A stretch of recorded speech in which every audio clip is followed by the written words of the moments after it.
برادران اسلام، بزرگان دین، نوجوان ملت، آج رمضان شریف سن ہجری 1445 کا 25واں دن ہے۔ اس رمضان کا یہ آخری جمعہ ہے۔ اس کے بعد جو جمعہ آئے گا وہ شوال میں آئے گا۔ الحمدللہ رمضان کے جو مسائل وغیرہ ہیں، جو فضائل ہیں، وہ اس مختصر وقت میں بیان ہوتے رہتے ہیں۔ چند باتیں آج بھی عرض کرنی ہیں، اسی کے ساتھ ساتھ کچھ اور باتیں بھی عرض کرنی ہیں۔ تو ایک تو یہ آخری عشرہ ہے، آخری عشرہ میں لیلۃ القدر ہے۔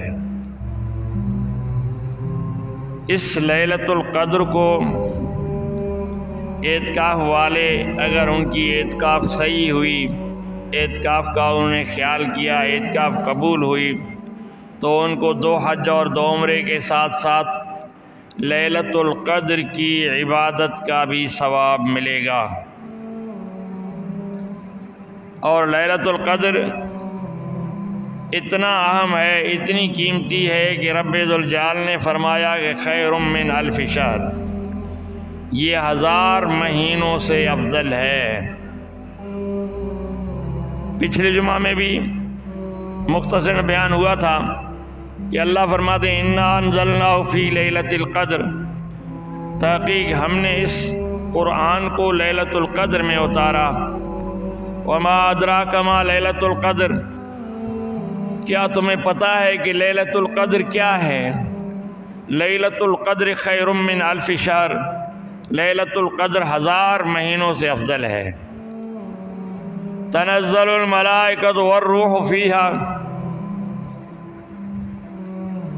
اس رات کو اللہ کے فرشتے اترتے ہیں، روح الامین بھی ان میں ہوتے ہیں۔ روح الامین حضرت جبرائیل علیہ السلام کا لقب ہے، اور وہ اس کی قیادت میں لیلۃ القدر میں فرشتے اترتے ہیں۔ ویسے تو فرشتے ہر وقت موجود ہوتے ہیں، انسان پر ڈیوٹی دینے والے کرامن کاتبین، جو کام کرے بندہ، نیکی کرے برائی کرے، وہ لکھتے جاتے ہیں، ریکارڈ کرتے جاتے ہیں، اللہ کے سامنے پیش کریں گے، اور خاص باتیں جو ثواب اور گناہ کی ہیں وہ ان میں چھان کر ان کا ریکارڈ بنایا جاتا ہے، قیامت کے دن بندوں کے سامنے پیش کیا جاتا ہے، اور وہ اعمال نامہ جمع ہو کے اس کو دیا جاتا ہے، حساب و کتاب ہوتا ہے۔ تو باقی جو رحمت کے فرشتے ہیں وہ کثرت سے اس لیلۃ القدر میں اترتے ہیں۔ جو جبرائیل امین ہے، جس کی ڈیوٹی نبیوں کے پاس آنا جانا تھا، اللہ کا پیغام دینا تھا، وہ بھی اس مہینے میں اس لیلۃ القدر میں اترتے ہیں۔ اللہ تعالیٰ فرماتے ہیں تنزل الملائکۃ والروح، فرشتے اس رات میں اترتے ہیں اور روح بھی ان کے ساتھ ہوتا ہے۔ فیہا بإذن ربہم من کل امر، اور اللہ رب ذوالجلال کی طرف سے، اللہ کی اجازت سے جو آتے ہیں، اللہ نے جو ان کے ہاتھ میں معاملات کیے وہ معاملات وہ کرتے ہیں، یعنی مومنین کی دعاؤں پر آمین کہنا، اور مومنین کے لیے ثواب لکھنا، اور مومنین کے لیے درجے بلند کرنا، اور مومنین کی عبادت کو دیکھ کر اللہ کے سامنے گواہی دینا، یا دوسرے جو معاملات ہیں وہ بھی اللہ رب ذوالجلال ان کے ہاتھوں میں اتار دیتے ہیں۔ تو فرماتے ہیں فیہا بإذن ربہم من کل امر، تمام معاملات جو اللہ رب ذوالجلال کی اجازت سے وہ اس رات میں آ کے وہ ان کو انجام دیتے ہیں۔ نبی اکرم صلی اللہ علیہ وسلم نے فرمایا من قام رمضان ایمانا واحتسابا غفر له ما تقدم من ذنبه، جس نے رمضان شریف میں اللہ کی عبادت کی کھڑے ہو کے تو اس کے پچھلے سارے گناہ معاف ہو جاتے ہیں، جو گناہ اس نے کیے ہیں وہ اس کے معاف ہو جاتے ہیں۔ یہ کھڑا ہونا کیا ہے؟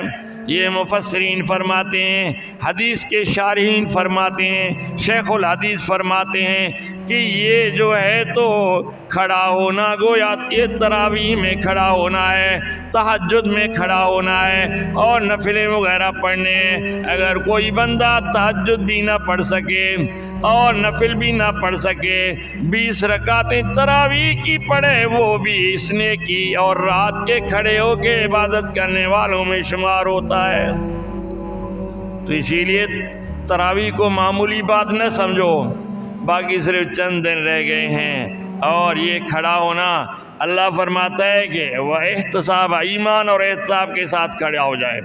ایک یعنی مسلمان ہو، سچا مومن ہو، منافق نہ ہو، مشرک نہ ہو، کافر نہ ہو، اور احتساب اللہ کے حساب کا یقین ہو اسے کہ قیامت کے دن میرا حساب کتاب ہوگا، مجھے نیکیوں اور برائیوں کا حساب دینا پڑے گا، اور اپنے عمل کا محاسبہ کرتے ہوئے اگر کوئی گناہ کیا ہے تو توبہ کرتے ہوئے وہ اس رمضان کی راتوں میں کھڑا ہوگا تو اللہ اس کے گناہ بخش دیں گے۔ تو آگے فرمایا سلام، وہ لوگوں کو سلام دیں گے، سلام سلام کہیں گے۔ یہ حتی مطلع الفجر، وہ ساری رات زمین پر رہیں گے یہاں تک کہ فجر طلوع ہو جائے۔ جب سحری بند ہو جائے اس وقت اللہ کی اجازت سے پھر آسمانوں کی طرف چلے جاتے ہیں۔ اس کی خوش نصیبی کتنی ہوگی کہ جس کی دعاؤں پر فرشتے آمین کہیں۔ نبی اکرم صلی اللہ علیہ وسلم نے فرمایا کہ جب رات ہوتی ہے اللہ تعالیٰ کی رحمت کے فرشتے آسمانوں سے اتر کر زمین پر آتے ہیں اور صدا لگاتے ہیں حل من مستغفر حل من مسترزق، ہے کوئی بخشش مانگنے والا، ہے کوئی رزق روزی مانگنے والا، تاکہ جو بخشش مانگتا ہے اس کی بخشش کی جائے، جو رزق روزی مانگتا ہے اس کی رزق روزی کا اللہ تعالیٰ بندوبست کرے۔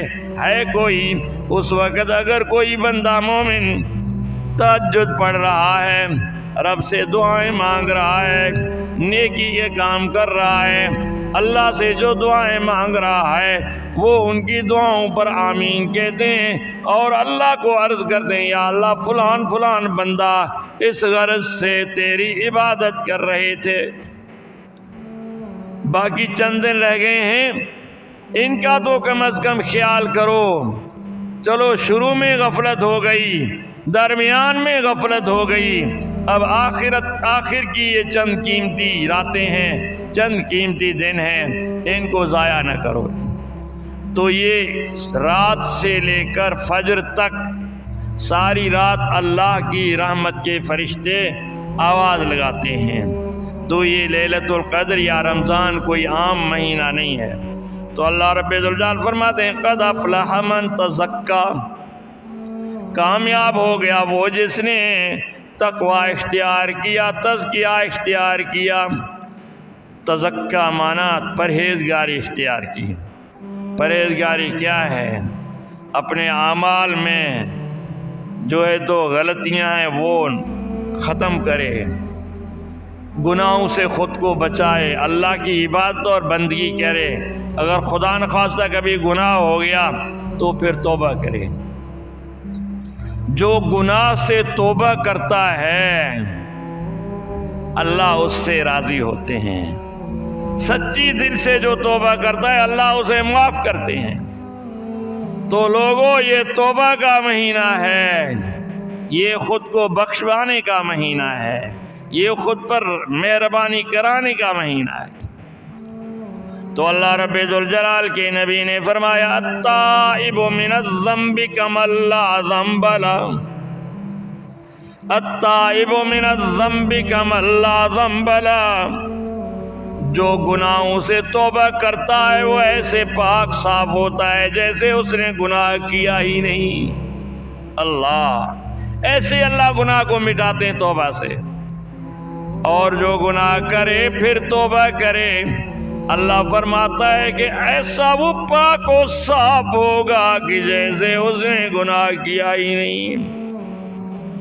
تو اے لوگوں، نبی صلی اللہ علیہ وسلم فرماتے ہیں جب رمضان آتا ہے اللہ کے نیک مومن بندے اس کے استقبال کے لیے تیار ہوتے ہیں، خوشی سے وہ تراویح پڑھتے ہیں، خوشی سے قرآن پڑھتے ہیں، وہ اپنے دل سے نمازیں پڑھتے ہیں، دل سے روزے رکھتے ہیں اور دل سے فطرہ ادا کرتے ہیں، اگر زکوٰۃ لاگو ہے تو زکوٰۃ ادا کرتے ہیں، اور جو ہے تو اپنے دل سے نیکیاں کرتے ہیں۔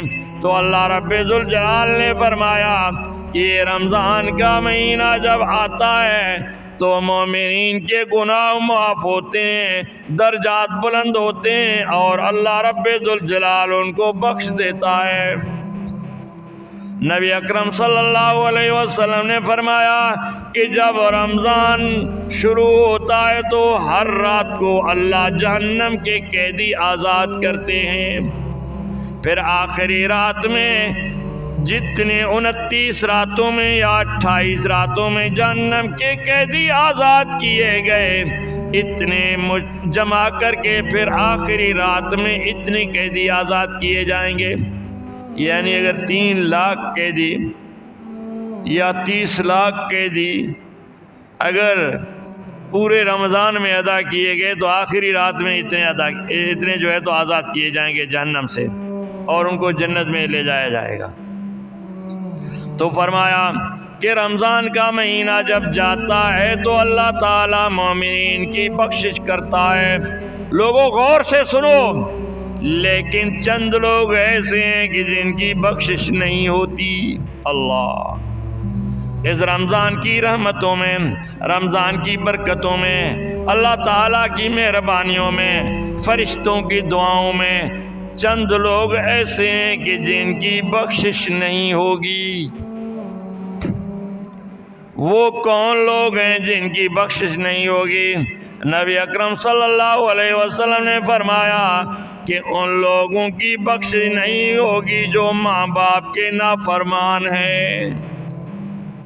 لوگوں سنو، ماں باپ کی وجہ سے تو دنیا میں آ گیا، ماں باپ کی وجہ سے تو جوان ہو گیا، ماں باپ کی وجہ سے تیری پہچان بن گئی، ماں باپ کی وجہ سے تیری آدھی زندگی ان کے سہارے گزر گئی۔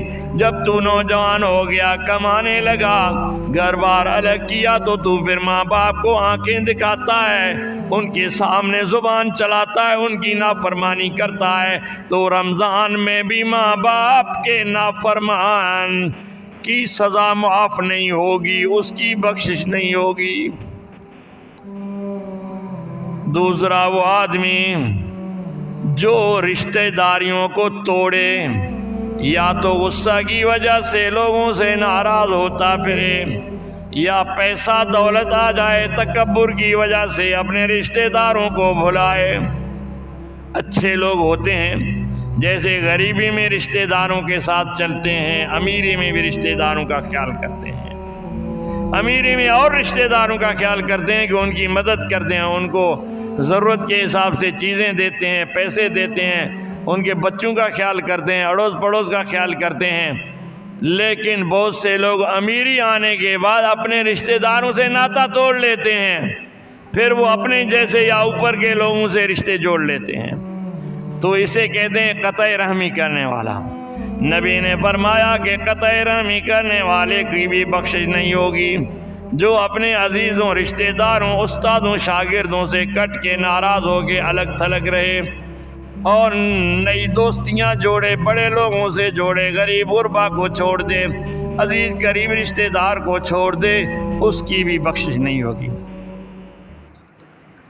عادی نشائی، جو شرابی، خاص طور پر شراب کا ذکر ہے، عادی شرابی جو رمضان میں بھی شراب نہ چھوڑے، اللہ اس کی بھی بخشش نہیں ہوگی، نشائی کی بھی بخشش نہیں ہوگی۔ اور بے غیرت، بے حیا، جو بے حیائی کے کام کرتا رہے، نہ اپنے اوپر حیا آئے، نہ اپنے اہل و عیال پر حیا آئے، جس کو عربی میں دیوس کہتے ہیں۔ خود بھی بے حیا ہونا اور گھر والوں کو بھی بے حیائی کے کام سے جو ہے تو نہ روکنا اور راضی رہنا، اس کو دیوس کہتے ہیں، اس کی بھی بخشش نہیں ہوگی۔ تو جو رمضان شریف میں جھوٹ بولے، فریب کرے، جو رمضان شریف میں لوگوں کا مال لوٹے، رمضان شریف میں غریبوں کی حق تلفی کرے، اس کی بھی بخشش نہیں ہوگی، باقی سب کی بخشش ہوگی۔ تو ماں باپ کے نافرمانو توبہ کرو، وقت ہے۔ اگر ماں باپ زندہ ہیں ان سے معافی مانگو، ان کی خدمت کرو، اگر نہیں ہیں ان کی بخشش کی دعائیں مانگ لو، رب سے کہو یا اللہ بس اب ماں باپ ہوتے تو ہم ان سے معافی مانگتے اور ہم ان کی خدمت کرتے، اب نہیں ہیں، اب ماں باپ کے جو رشتہ دار ہیں، تعلق دار ہیں، دوست ہیں، ان کا خیال کرو، ان کا احترام کرو، اب جو ہے تو ماں باپ کے لیے دعائیں کرو، تب جو ہے تو اللہ رب ذوالجلال تمہیں فرما برداروں میں شمار کریں گے اور معاف کریں گے۔ ماں باپ کو صرف محبت اور شفقت سے دیکھنا، اس کے ثواب کا پتہ ہے؟ نبی صلی اللہ علیہ وسلم نے فرمایا کہ جس نے ماں باپ کی طرف مہربانی، پیار اور شفقت سے دیکھا، کوئی خدمت نہیں کی، کوئی بات نہیں کی، کوئی پیسہ نہیں دیا، صرف محبت سے ماں کے چہرے کی طرف دیکھا، صرف محبت سے باپ کے چہرے کی طرف دیکھا، تو نبی اکرم صلی اللہ علیہ وسلم نے فرمایا کہ اسے حج اور عمرہ جو قبول ہوں ان کا ثواب ملتا ہے۔ ماں باپ معمولی ہستی نہیں ہے، ماں باپ جیسے بھی ہوں ان کا قدر احترام لازمی ہے۔ اور جو ہے تو ایک عالم تھے عبید اللہ سندھی، وہ مسلمان ہو گئے، بڑے عالم بن گئے، مشہور ہیں، آزادی کے مجاہد تھے، وہ سکھ تھے، اس کی ماں مسلمان نہیں ہوئی، جوانی میں اس سے نفرت کرتی تھی، بوڑھی ہو گئی، کوئی اور خدمت کرنے والا نہیں ہوا تو عبید اللہ کے پاس آ گئی، پہلے نہیں آتی تھی، اب وہ قرآن پڑھا رہے ہیں، حدیث پڑھا رہے ہیں لڑکوں کو، تو یہ آ کے کہہ دی او بوٹا سنگھ، اسے اسلام سے اتنی نفرت تھی کہ نام بھی عبید اللہ نہیں لیتی تھی، اور جو ہے تو مولانا بھی نہیں کہتی تھی، او بوٹا سنگھ مجھے حکا بنا کے دے۔ ہاں امی جان، ہاں امی سکھ ہیں، کافر ہیں، لیکن یہ عالم تھے، مسلمان ہو کر عالم ہو گئے، ہزاروں شاگردوں کے استاد تھے، اور جو ہے تو شاگرد کہے 10 منٹ ٹھہرنا، شاگرد کہے استاد ہم بنائے، کہا نہیں امی میری ہے، مجھ پر خدمت لازم ہے، تمہاری امی نہیں ہے، تمہارے استاد کی امی ہے، تمہاری اپنی امی نہیں ہے، اور جو ہے تو حکا بنا کر اور سلگا کر پانی وغیرہ ڈال کر اور جو ہے تو تمباکو وغیرہ ڈال کر صحیح کر کے ماں کے سامنے رکھ دیتا، پھر آ کے شاگردوں کو سبق پڑھاتا۔ تو ماں باپ اگر کافر بھی ہیں تو پھر بھی ان کی خدمت کرو، ان کا حق ہے۔ ہاں اللہ کی نافرمانی ان کے حکم سے نہ کیا جائے، گناہ نہ کیا جائے، کفر نہ کیا جائے، باقی دنیاوی خدمت، دنیاوی جو ہے تو ان کی جو ہے تو ماں باپ کی دلجوئی کرنی چاہیے۔ دعا کیجئے کہ رب ذوالجلال ہمیں عمل کرنے کی توفیق عطا فرمائے۔ اور یہ رمضان شریف جا رہا ہے، اب یہ آخری جمعہ ہے اس رمضان کا، تو عید کی نماز ہماری مسجد میں یہاں انشاءاللہ 8 بجے ہوگی، عید الفطر کی نماز 8 بجے ہوگی، اور انشاءاللہ وقت پر ہوگی، اور تیار ہو کے جانا۔ اللہ تعالی ہمیں عمل کرنے کی توفیق عطا فرمائے۔ اور جو ہے تو عید الفطر کے لیے یہ ہے کہ اپنے حیثیت اور بساط کے مطابق کپڑے ہوں، خوشبو لگایا جائے، صفائی ستھرائی کی جائے، اور مسجد میں وقت پر آیا جائے اور نماز پڑھی جائے۔ اگر صدقہ فطر ادا نہیں کیا تو وہ ادا کرنا چاہیے۔